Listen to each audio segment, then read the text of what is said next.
Hola, buenas noches. Bueno, vamos a comenzar con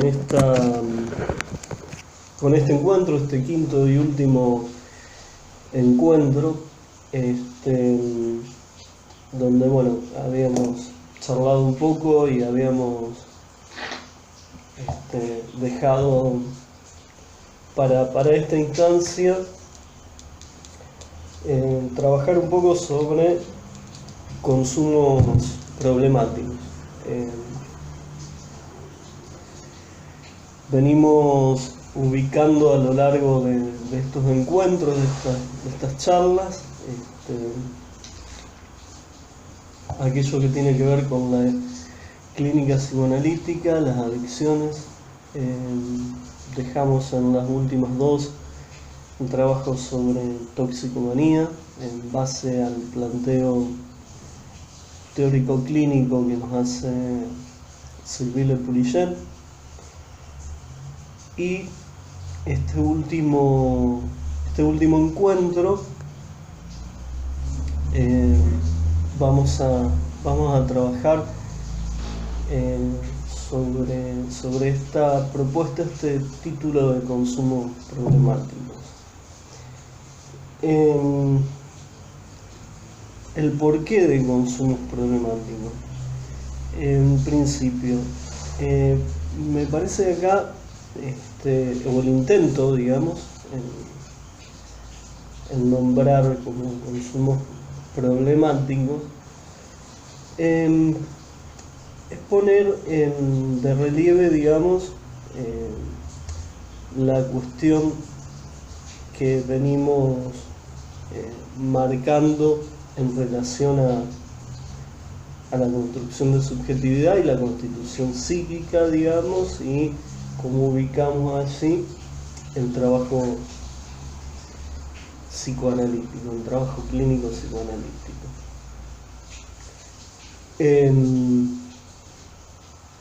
Teniendo en cuenta estos enunciados, digamos, teniendo en cuenta esto que venimos planteando, consumos problemáticos se me aparece como pudiendo dar cuenta de los sujetos en la actualidad, digamos, atravesados por esta, digamos, incidencia de la sociedad capitalista, neoliberal, y los conflictos que aparecen en esta trama de estos sujetos, de nosotros como sujetos. Diría que es una subjetividad enunciada y representada por el consumo. Digamos, así como se definen sociedades históricamente como en la antigüedad como sociedades nómades, sociedades sedentarias, la consistencia, la existencia, inclusive diría yo la subsistencia, estaban dadas por esas características. En la sociedad capitalista más tardías, en sus diversas facetas, también se ha caracterizado por la cuestión del consumo. Claro que con las diversas facetas y los diversos momentos de esta cuestión de la modernidad y del capitalismo.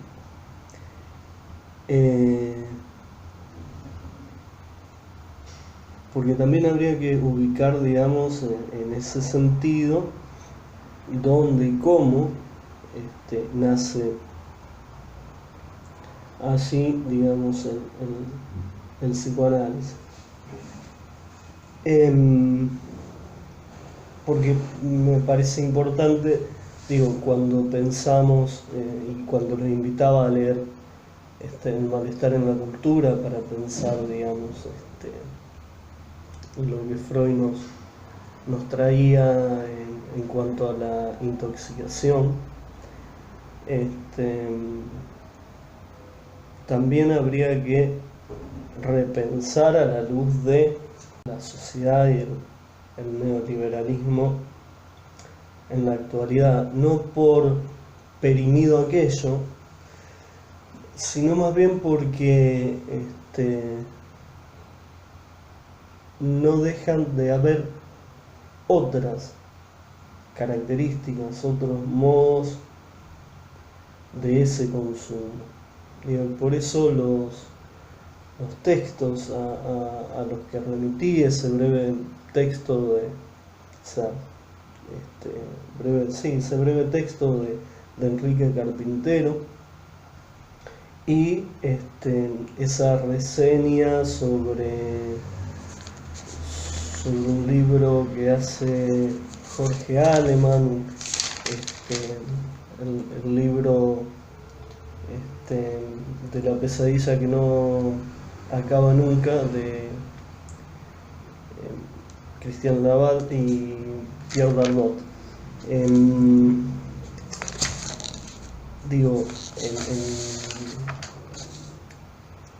ese sentido, o ese es el sentido un poco de poder ubicar esta cuestión, esta diferencia, esta puesta en perspectiva, digamos, de aquel texto de Freud, El malestar en la cultura, y a lo mejor las diferencias, y no por eso que algo quede perimido, quede como anulado por su momento histórico. Es más, pienso que hay mucho así que uno puede pensarlo, o que da fundamento para pensarlo en la actualidad. Vamos a ir en esto de consumidores, o de consumos, problemáticos, valga el lapsus, digamos. Consumos problemáticos donde ubicamos los sujetos y sus conflictos. Y estos sujetos de la modernidad, atravesados, como nos dice Carpintero, por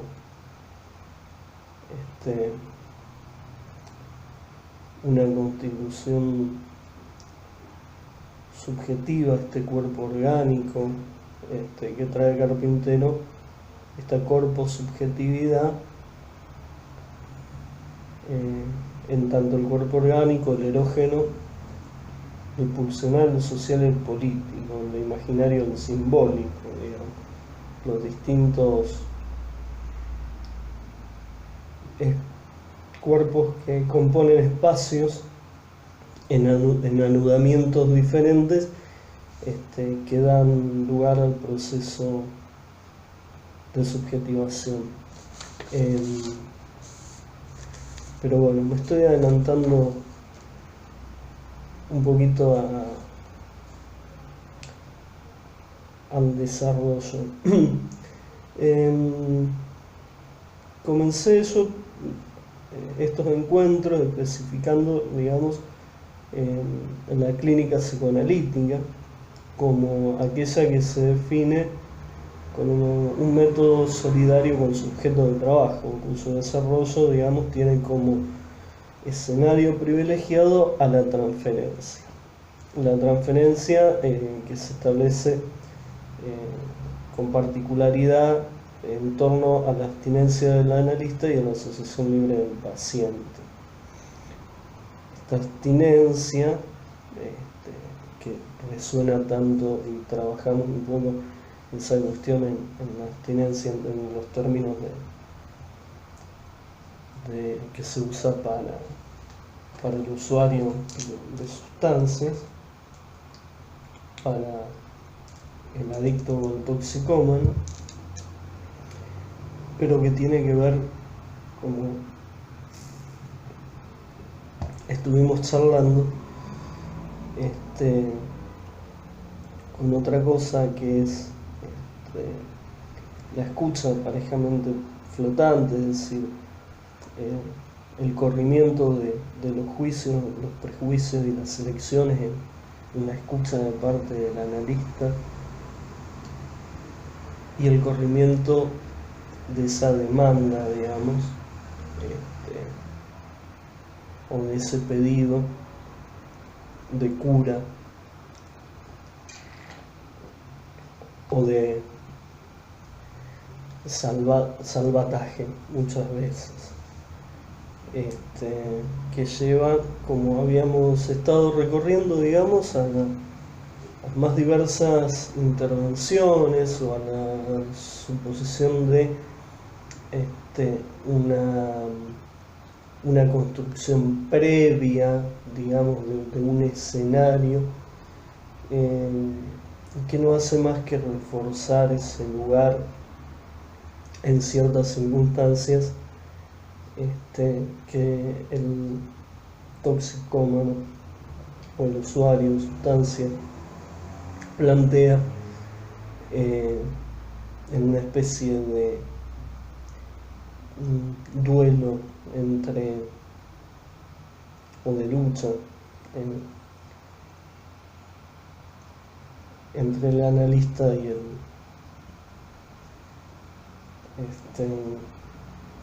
entre el analista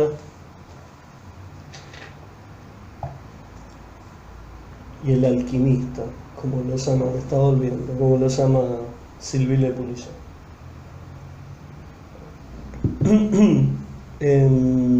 Digo, en ese campo de acceso privilegiado al inconsciente, al proceso psíquico, para trabajar así por momentos, porque recordemos que también hacía hincapié en esto de el establecimiento de la transferencia por parte del analista, que no es que parte del inicio de las entrevistas preliminares o primeras entrevistas, pero también es un trabajo en proceso donde esta instauración no está dada de una vez y para siempre, porque precisamente, como señalaba Freud, trabajamos sobre la superficie. Entonces, el trabajo de acceso, digamos, a los procesos inconscientes, a los procesos psíquicos,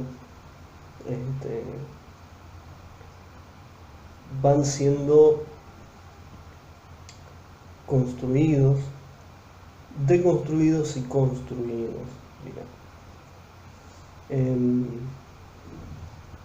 hay una instauración a la vez que una deconstrucción y una construcción para, diría, conmover al sujeto. En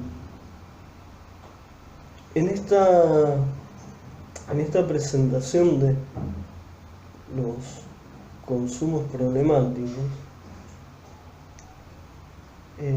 voy a ir señalando una serie de preguntas, digamos, que no pretendo ni intento construir hoy una respuesta, sino más bien, poner un poco en tensión y poner al menos en cuestión estos interrogantes. Decíamos con Sylvie Pouliot, digamos, y también con Héctor López, hablábamos de esta esta relación con el dolor y nos traía Héctor López también esta abstinencia estructural en cuanto al sujeto. Sylvie Poulicet nos hablaba de suplemento y la suplencia, estos montajes de toxicomanía que vendrían en determinado momento podrían venir a articularse en un dispositivo de cura,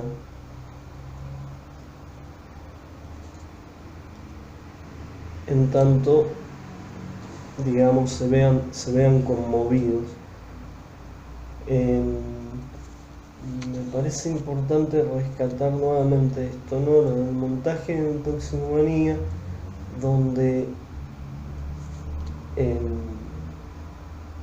ese montaje se ve conmovido, algo de allí ya no funciona, que no implica el cese, vuelvo a traer esto, que no implica el cese que no implica el cese necesario del consumo de sustancias en ese momento,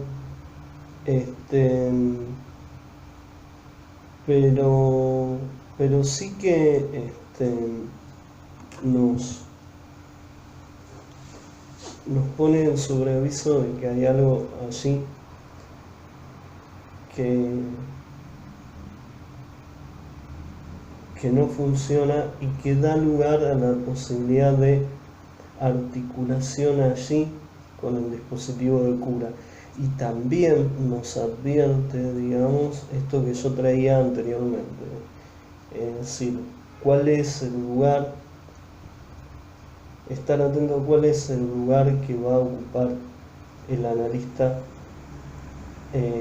ante ese pedido.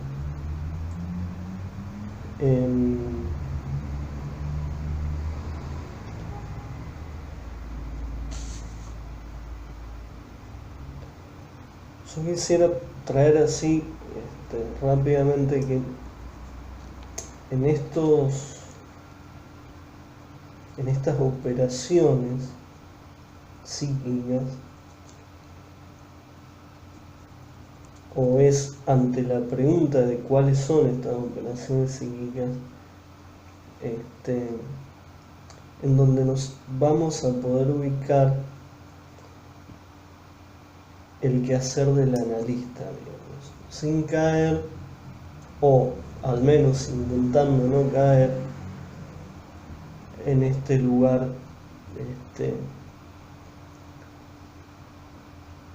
de quien se pone en tensión con el alquimista.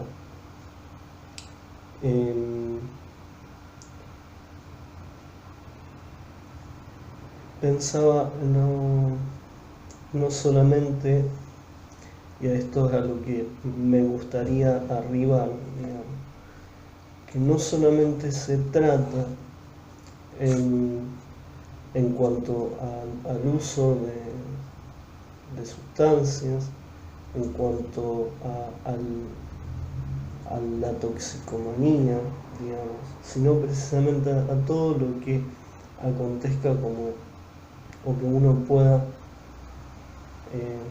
pensar como consumo problemático, en tanto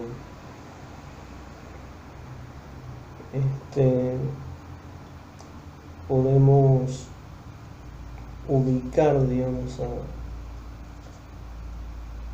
al sujeto en este lugar de consumidor. Y digo porque podemos hoy escuchar como adictivo un montón de cuestiones, ¿no? O sea, las problemáticas en torno a la comida, en torno a la informática, la tecnología, en torno a las sustancias, y siempre se pone, o podemos ver de que está de relieve la cuestión de el lazo, el vínculo, es decir, la transferencia. Y ahí es donde vuelvo y me gustaría que trabajemos un poco con ustedes el texto, o los textos, tanto el de Enrique Carpintero como el de Jorge Aleman, digamos, como la reseña de Jorge Aleman, para poder pensar, y lo voy adelantando, digamos,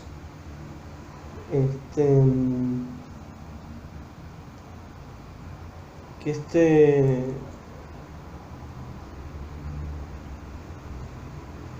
este consumo, o que estos consumidores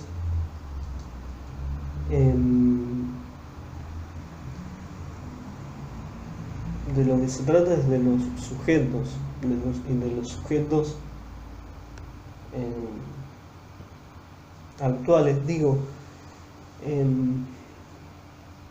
no sé si les ha ocurrido, pero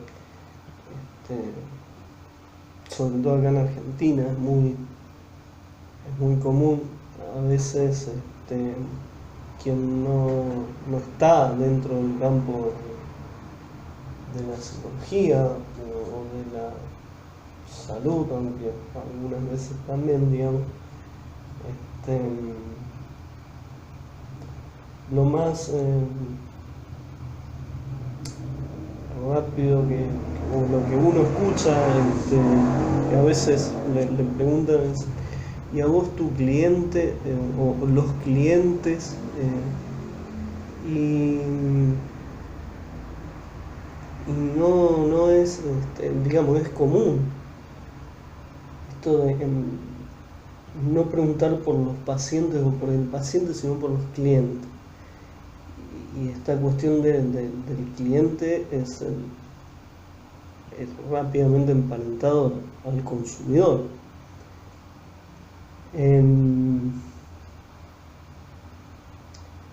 Me parece que no es una cuestión de desconocimiento, ni es ni es un lugar, ni siquiera es una cuestión peyorativa, no, me parece que tiene para quien lo denuncia, tiene ese lugar, ocupa, y lo pregunta,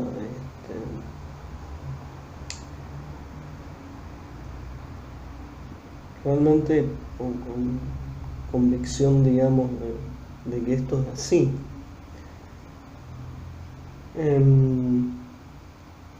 Entonces, hablar de consumos problemáticos para mí es hablar de los sujetos actuales y su conflicto. Y en todo caso hablar o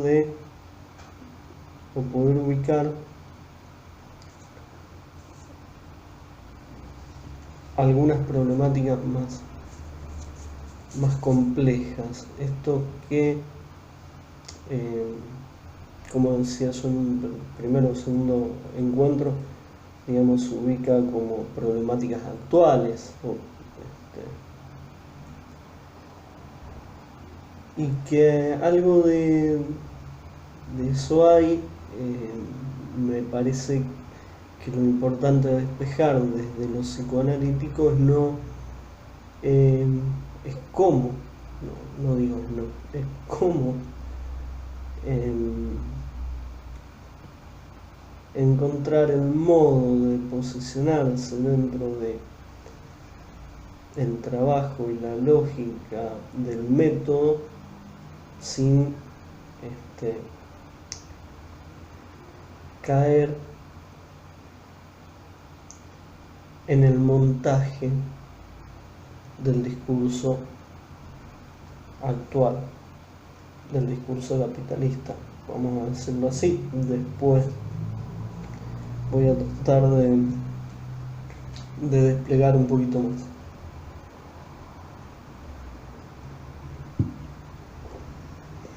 Me parece, voy a entrar de lleno en el texto de Enrique Carpintero, que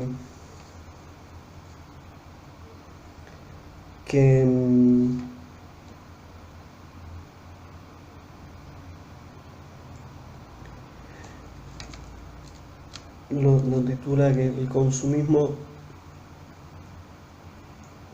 domestica al sujeto a través de las mercancías.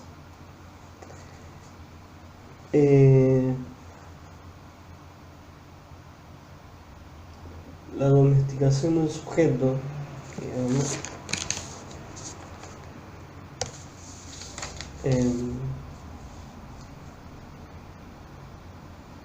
y a través del consumismo. Enrique Carpintero comienza, esto lo quiero, si bien no voy a detener en todo el texto, el cual es más que interesante y da para más de una charla, pero comienza haciendo referencia histórica en relación al dinero, a la aparición del dinero.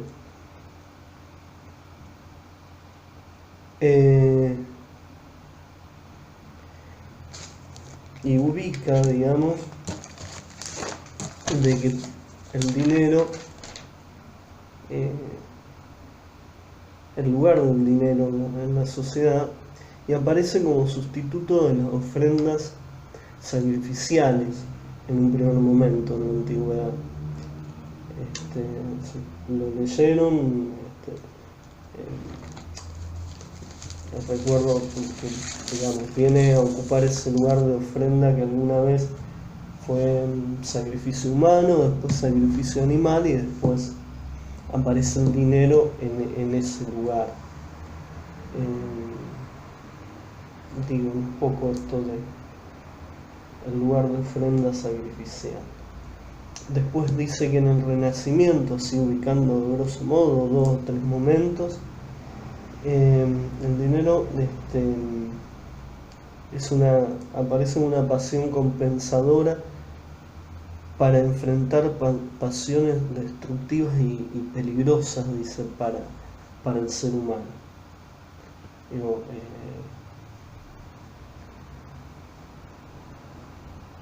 pasión compensadora. Digo, viene en la antigüedad un lugar sacrificial, acá como una pasión compensadora, en el Renacimiento.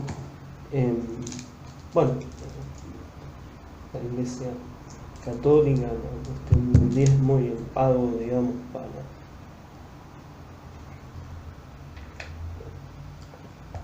para perdón de los pecados.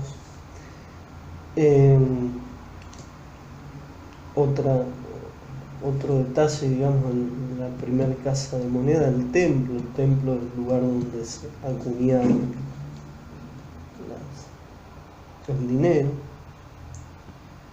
Y un tercer momento ubica en el capitalismo, digamos, donde aparece como fetiche en mercancía, ya autónomo de las relaciones sociales, hasta, señala Carpintero, su actual estado de virtualización.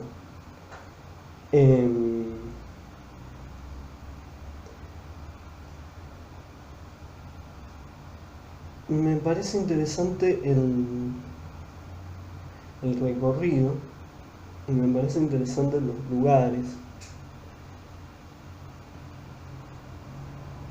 y me parece importante también que acá se abre algo que no voy a desarrollar hoy, pero que es una de estas preguntas o de estas cuestiones que yo quería dejar planteadas, quizás más adelante para otro momento, que es precisamente el pago en análisis, el dinero en la relación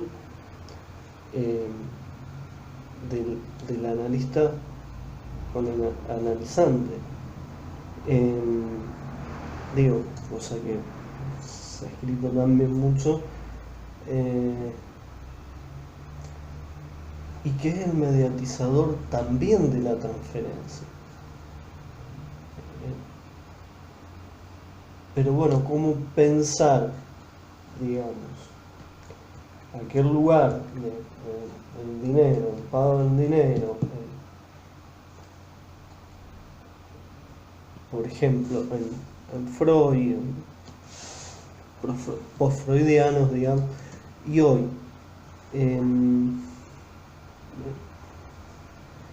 Me parece que es algo para poder trabajar en otro momento, pero me parecía importante al menos señalarlo, no dejarlo ahí como mero paso o mera cuestión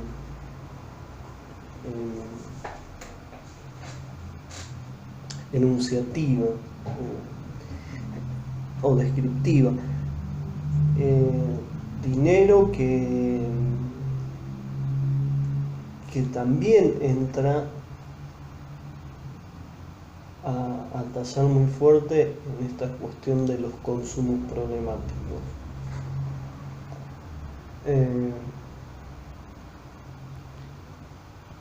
Lugar del fetiche de mercancía, lugar de la ofrenda sacrificial, lugar de la pasión compensadora. Parece que es como para pensarlo. Va a ser un recorrido un poquito más exhaustivo por estos lugares, y para llegar, digamos, a la modernidad y al capitalismo, y va a hablar después Enrique de la mutación del consumo al consumismo, y va a marcar ahí un cambio de época. Vamos un poquito al texto. Dice que como resultado de la revolución industrial aparece en la sociedad capitalista la importancia que empieza a tener el consumo como forma de diferenciación social. El consumo propio de la modernidad permite diferenciar a los sectores sociales. Así, la función del consumo suntuario no está relacionado con el valor de uso de la mercancía, sino con el valor de cambio, en tanto afirma un estatus social. Digamos, acá va a hacer referencia a la sociedad argentina, la clase media a mediados del siglo pasado, donde lo importante era capacidad de ahorro para llegar al lugar idealizado que estaba representado por sectores de alto poder adquisitivo. Se ofrecía el modelo de ahorro y esfuerzo para conseguir bienes. Existía la prioridad del tener sobre el ser, como decía Erich Fromm, que llevaba formas de alienación para diferenciarse de los sectores populares donde el consumo estaba determinado por la necesidad y la carencia. Un auto, una heladera, un televisor hacían una diferencia importante. Eran objetos suntuarios, y eran objetos que marcaban un estatus.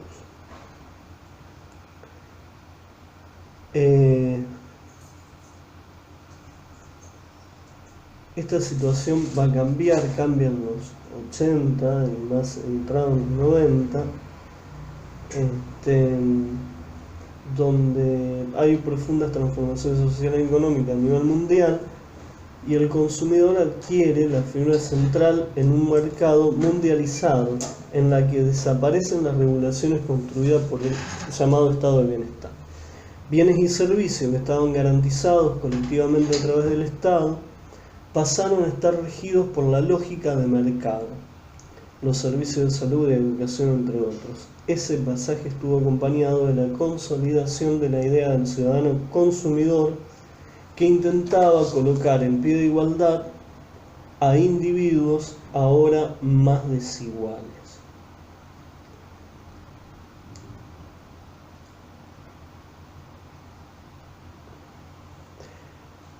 A falta de protecciones colectivas, los más perjudicados en este proceso fueron los sectores con menos recursos para hacer frente de manera individual al nuevo escenario. Esta situación, dice Carpintero, conlleva un aumento de la desigualdad social y la marginación de grandes sectores sociales, que es sacrificada en honor al dios capital. La respuesta es la financiarización, este término, de las relaciones sociales. Financiarización del lazo social, podríamos decir. Financiarización de la transferencia. O lo cual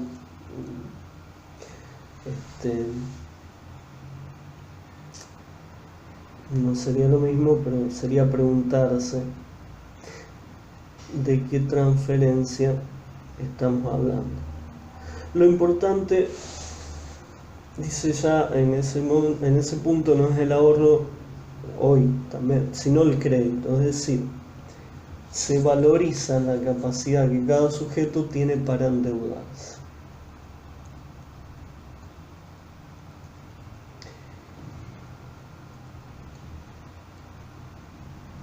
Entonces,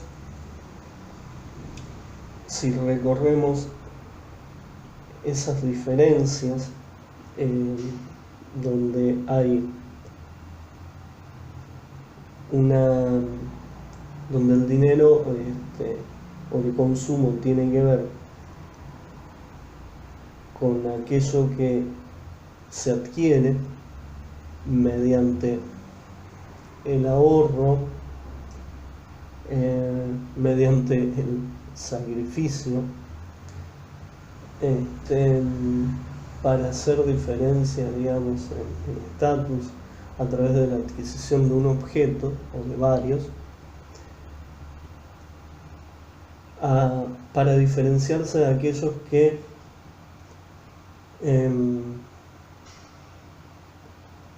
estarían cumpliendo, digamos, en todo caso, empobrecidos, entre comillas, por solo cumplir con sus necesidades y carencias.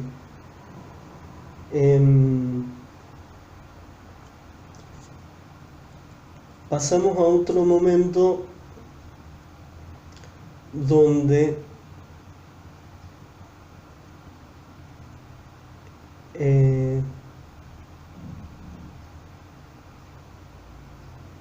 lo importante se recae no ya en el ahorro, sino en el crédito. Es decir,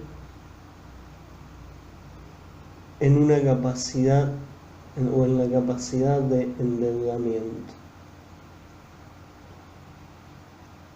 donde los bienes y servicios garantizados por aquel estado de bienestar pasan a ser regidos directamente por esa lógica mercantil. Y aparece, digamos, la idea del ciudadano consumidor, esto de el cliente.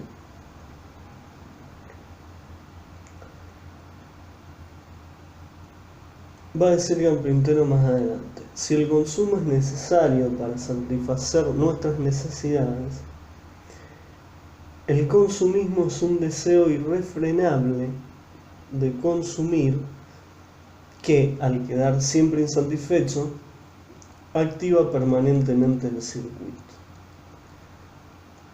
Si el consumo ha adquirido un lugar más relevante en la vida social, no es solamente por el nivel de bienestar que ha llevado a los hogares, o el hecho de que el acceso a ciertos bienes significa un reconocimiento social, esto del estatus que hablamos, sino por las características compulsivas a que lo ha llevado el capitalismo tardío.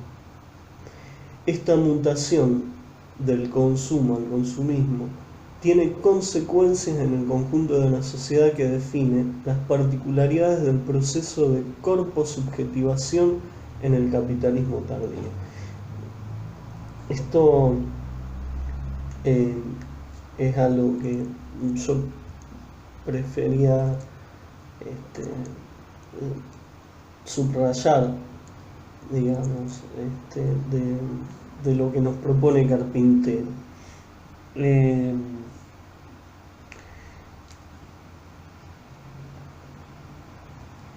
Esta idea de la corposubjetivación, que venía hablando, o que hace un rato lo enuncié.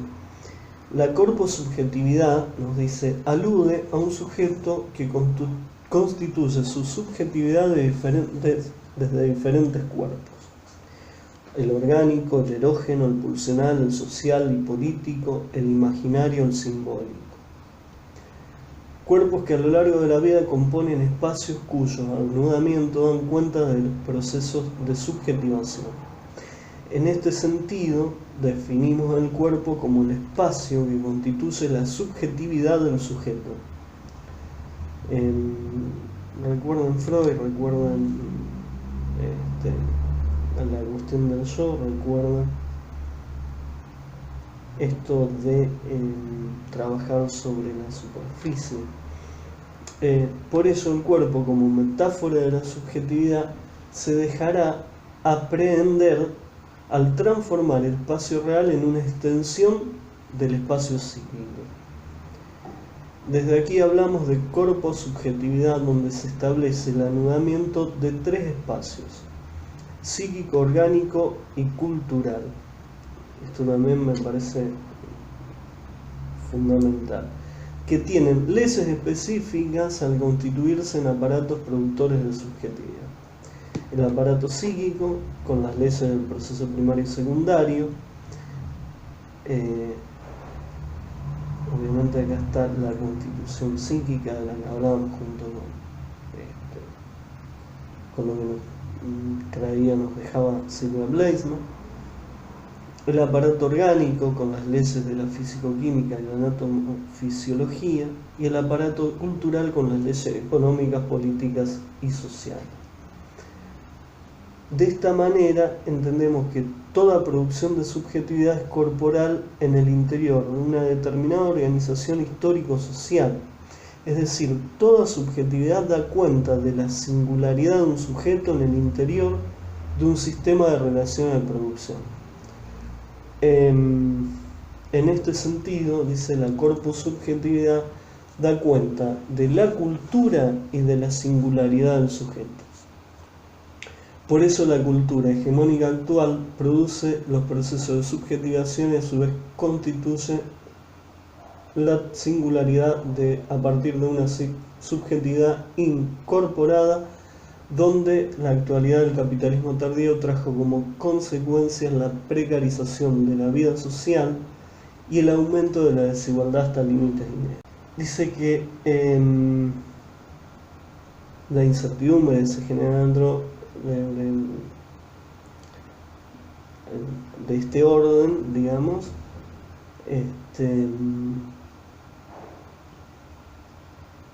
conlleva la imposibilidad de hacer proyectos a largo plazo.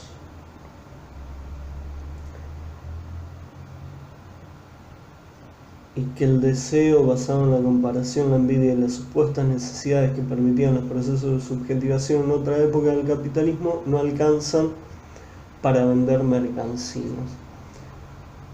Y yo diría que no solamente no alcanzan para vender mercancía, sino no se alcanza para consumirlas. La angustia y la incertidumbre que la propia cultura genera se ha transformado en el camino del consumismo. Y va a decir Carpintero, de allí que si el consumo es necesario para satisfacer nuestras necesidades, el consumismo es un deseo irrefrenable de consumir que, al quedar siempre insatisfecho, activa permanentemente el ciclo. En este sentido, queremos destacar el pasaje de una sociedad de consumo al consumismo donde la alienación se transforma en una adicción, lo cual determina la particularidad de la corpo-subjetivación en el capitalismo tardío. En esta frase, digamos, me parece podemos pensar con Carpintero, digamos, esta clínica psicoanalítica de la que estoy intentando o desde la que estoy intentando pensar, digamos, en el sentido de poder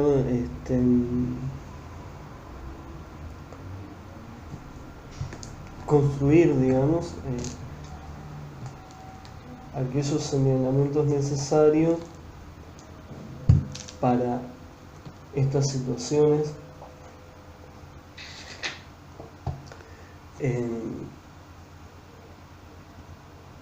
de consumos problemáticos, ¿no?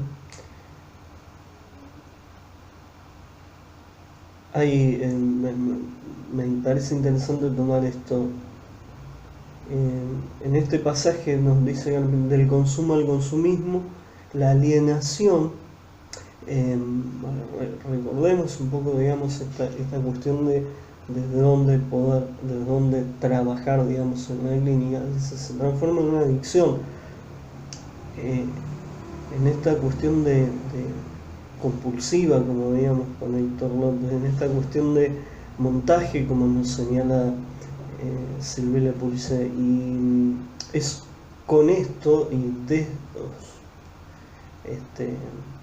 hacia esto donde debemos trabajar en esta cuestión del consumo problemático. No nos encontramos con este sujeto alienado, en todo caso, o con esta alienación del sujeto, sino con esta adicción del sujeto. Lo cual es particularmente dificultoso conmover. Y eso vamos a tratar de desandarlo con la cuestión que nos plantea Jorge Alemann en su reseña del libro. Vamos a terminar. Esta era la última frase de Carpintero que quería traerles. Me parece importante señalar cuando termina, estaba pensando cuando termina Carpintero, la última oración trae los síntomas característicos de la época: depresión y adicción. Es para poner un signo de pregunta también, digamos. Pero bueno, la adicción, si la remitimos, insisto, a los montajes y a este señalamiento que nos traía, a esta descripción de mecanismo pulsional que nos traía Héctor López, me parece apropiado, como le decía anteriormente. Lo que la reseña que nos comparte, una pequeña nota, Jorge Alemann, sobre el libro La pesadilla que no acaba nunca, de Christian Laval y de Pierre Lardot.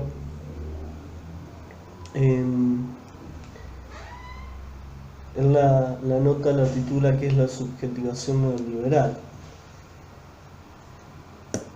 Y nos nos lleva al nudo de la cuestión, a un capítulo que denominan los autores la ilimitación de la subjetividad, donde dice que se reconoce la clara inspiración en la tesis de Lacan, donde indagan el modo en que la condición primordial ilimitada del neoliberalismo se introduce en los seres hablantes. Por condición ilimitada, estos autores, nos dice Jorge Aleman, al igual que Lacan, admiten que el nuevo capitalismo no puede ser intervenido ni regulado por ningún exterior. Vayamos pensándolo en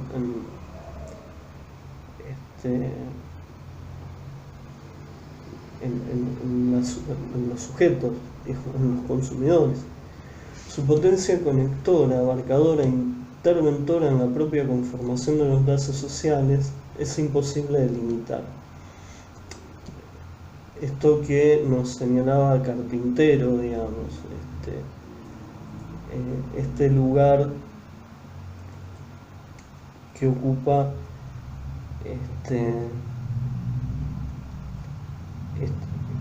esta cuestión del consumo en relación a los lazos sociales.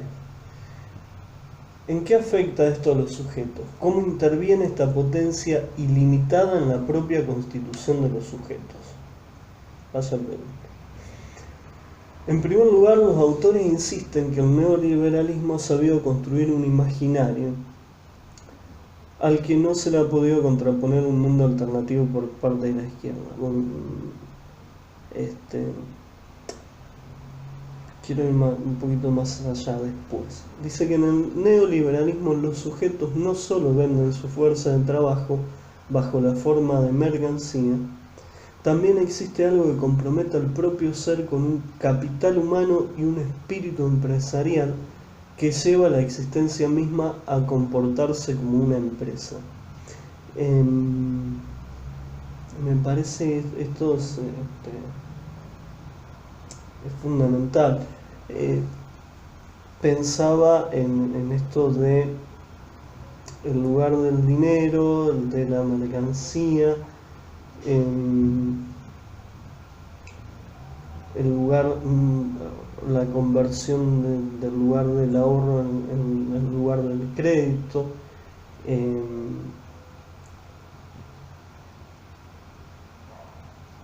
esto no del capital humano, donde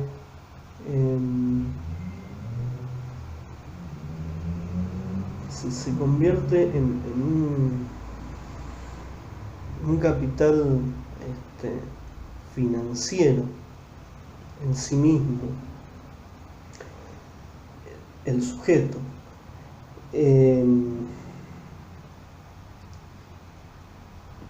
Donde no se trataría solamente de una cuestión de objeto.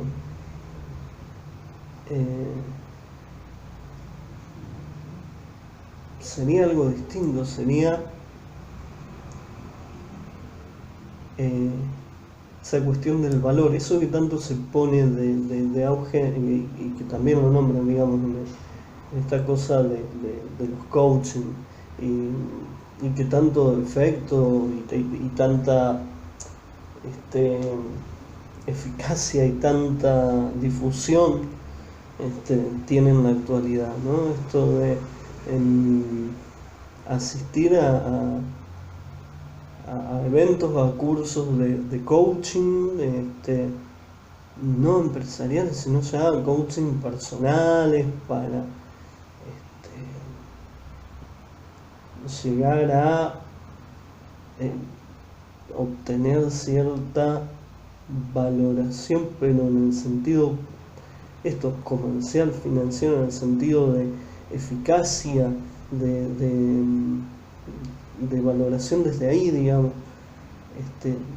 de sí mismo. En esto de, como lo dice Jorge Aleman, de existir bajo el mandato de ser uno mismo un capital financiero. Eh,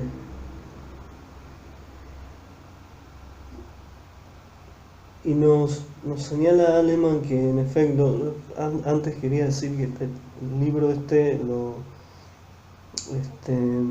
lo sugiero para quien le interese, digamos. Tiene consideraciones muy interesantes como para poder pensar esta cuestión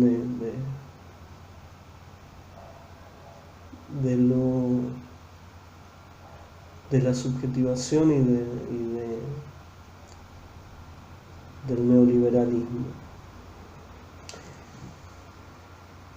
Nos dice Aleman que, bueno, que precisamente Laval y Dardot marcan la operación, la fórmula donde el sujeto se engendra en sí mismo ilimitadamente en capital financiero y el capital financiero en sujeto.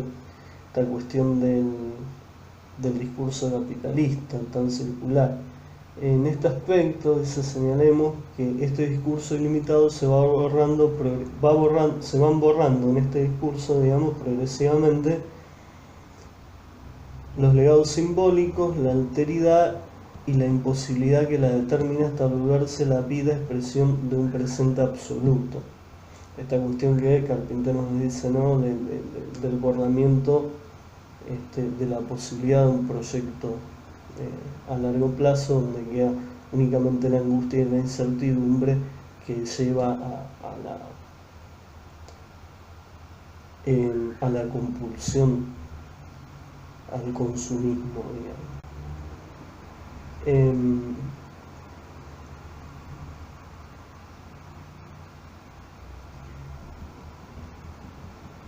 Nos aclara Aleman en esta nota, que es de un diario de difusión masiva, que el goce en Lacan es diferente del placer, siempre regulado y limitado, y se ajusta el goce más al principio del placer, y se ajusta adecuadamente al dispositivo del rendimiento empresarial vinculado a su carácter compulsivo, adictivo y finalmente su reverso depresivo. Ahí, digamos, volvemos a encontrarnos con esta lógica que también nos trae Enrique Carpintero.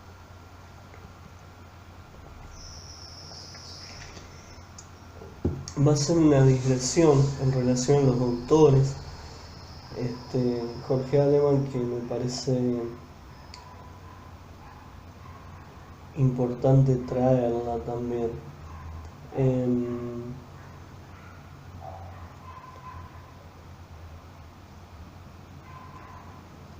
Porque esta cuestión de la razón neoliberal que nos ofrecen Laval y Dardot no terminan de explicar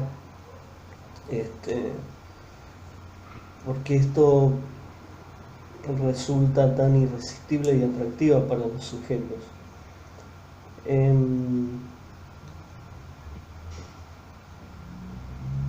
Y hace la crítica que no es despejada lo suficientemente por estar atravesado por una noción ambivalente de la categoría del sujeto, que es un error clásico. Al pensar al sujeto constituido por el poder, el sentimiento, la sujeción al mismo, dice, se lo presenta como un hecho primario y constitutivo de la existencia. Pero nos recuerda que el lugar, el suelo nativo del sujeto, el lugar desde donde adviene, no es el poder, sino la estructura del lenguaje. Y lo espera antes de su propio nacimiento. El sujeto es un accidente fallido y contingente que emerge en el lenguaje atravesado por la incompletud y la inconsistencia, radicalmente dividido, agujereado, y que necesita siempre distintos recursos fantasmáticos para soportar su fase constitutiva. Y nos señala Jorge Aleman que esta es la verdadera razón por la cual la promesa neoliberal puede encontrar su anclaje en el sujeto e incluso ser deseado. Es fundamental distinguir metodológicamente al sujeto causado como un efecto contingente por el lenguaje de la subjetividad producida por los dispositivos de poder. Si esta distinción no se efectúa, el círculo es imposible de cortar. Vuelvo de vuelta. Es fundamental distinguir metodológicamente al sujeto causado como un efecto contingente por el lenguaje de la subjetividad producida por los dispositivos de poder. Si la subjetividad continua, ¿no?, está producida por el poder, ¿por qué razón encontrará en ella misma recurso para sustraerse de aquello que la ha constituido? Como se puede apreciar, este es un problema político de primer orden si se desea pensar en experiencias contrahegemónicas con respecto al neoliberalismo. Bueno, eso nos lleva a otro campo, no despegado del todo, pero digo, en cuanto a la clínica, vuelvo, me parece necesario insistir en la ubicación de distinguir, digamos, como dice acá Jorge Alemán, la constitución o la operatoria psíquica de la producción de subjetividad o la construcción de subjetividad. Si bien, como veíamos con Carpintero, digamos, es al menos de tres órdenes, donde la subjetividad se va a constituir,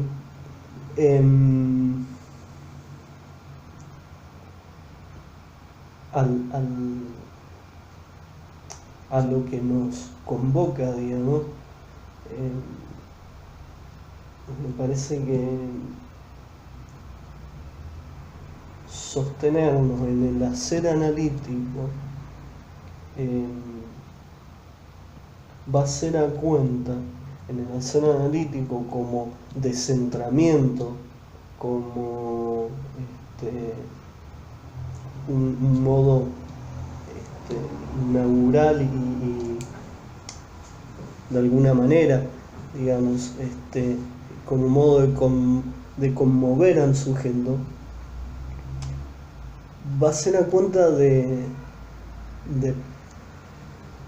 que nos posibilitemos no entrar,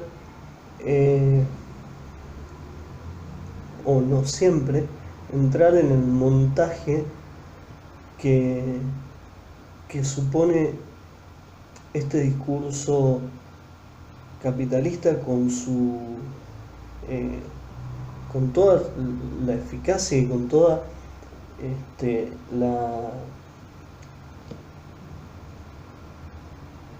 la fortaleza de alguna manera que tiene. Me parece que eso es un poco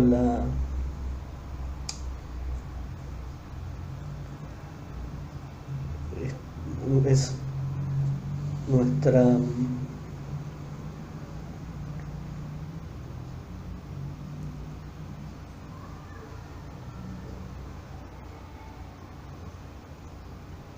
ese es nuestro desafío, poder lograr ese corrimiento, de no caer o de no quedar entrampado en terminar siendo un coaching analítico, digamos. Y en este sentido me parece que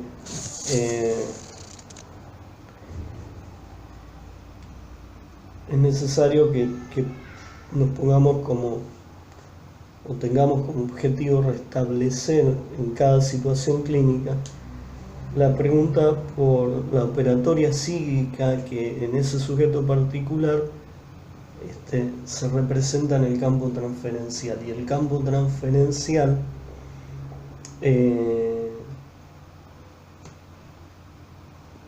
poder instaurarlo a condición de abstenernos de producirse o producirlo allí donde se genera el pedido, y poder dar lugar a la demanda y al ahuecamiento de esa demanda, como sugiere Sylvie Le Purgé en relación a los montajes. Em, Quería recordar un poco, digamos,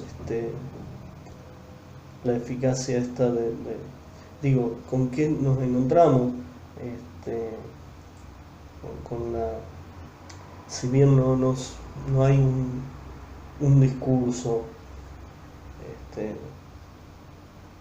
que prevalece, o un discurso único, sino, bueno, hay una sucesión de discursos, una articulación de discursos, ¿no? Pensando en los discursos que plantea Lacan. Pero me parecía importante retomar así algunas cuestiones, tal vez para dar una hora para otros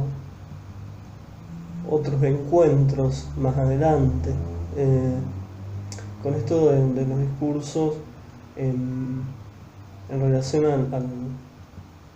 al discurso capitalista, digamos, que nos plantea Lacan, y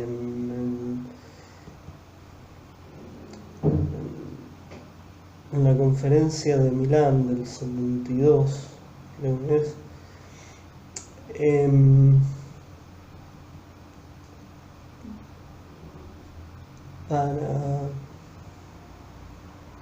para hablar, digamos, o para recordar un poco lo que transmitía en relación a esto, ¿no? Del discurso, viene hablando, o habla del discurso del amo, ¿no? Y hace unas disgregaciones en relación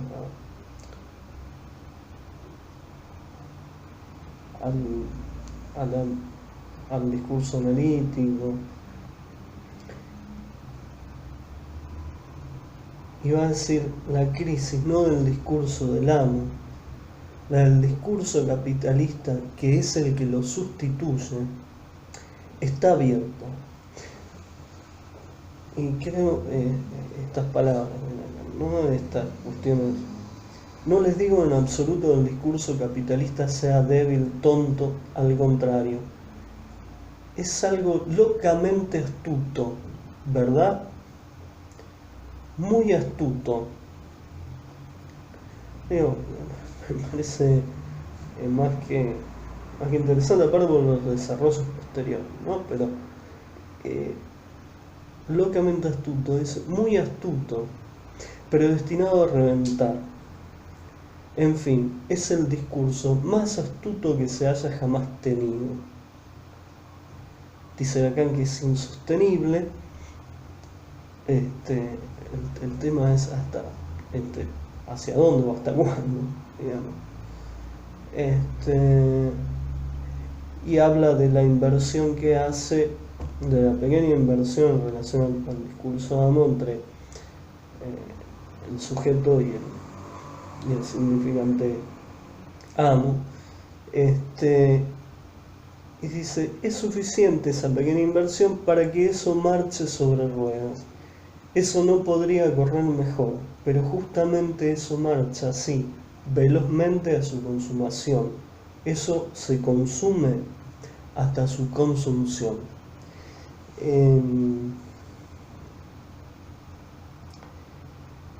Me parece que era importante en relación a los textos que veníamos trabajando y trayendo esta cuestión de la referencia al discurso precisamente capitalista que trae Lacan, que es esta lógica, ¿no? Yo pensaba cuando leía esto y cuando recién referenciaba, digo, esto de qué manera posicionarse en la clínica analítica, digamos, para uno podría decir en última instancia no estar ahí en el lugar de un coach analítico,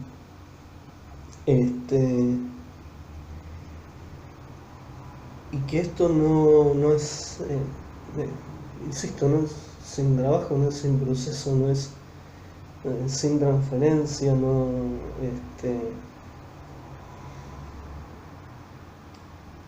y la invitación por ahí a que podamos seguir en otros espacios pensando y trabajando. Porque voy cerrando, quiero agradecer, digamos, la participación y las preguntas lo que fueron intercambiando, interviniendo a lo largo de estos encuentros.